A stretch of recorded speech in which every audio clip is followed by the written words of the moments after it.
Hello viewers, আসসালামু আলাইকুম। আমার দিনলিপিতে সবাইকে স্বাগত জানাই। যে যেখান থেকে আমাদের ভিডিও দেখছেন, আশা করি সবাই ভালো আছেন, সুস্থ আছেন।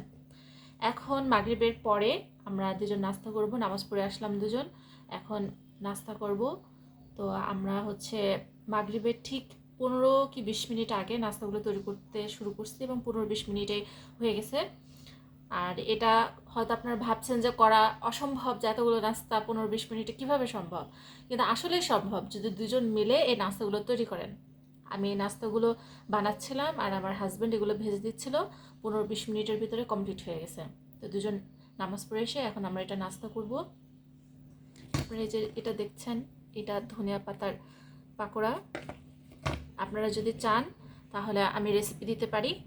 আর এটা হচ্ছে ডালপুরি।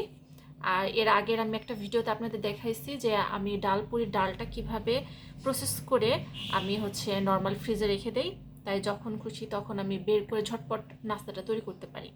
আপনারা যদি চান আমি বিস্তারিত জানাই দেব। তো বন্ধুরা, এখন আমরা নাস্তা করি।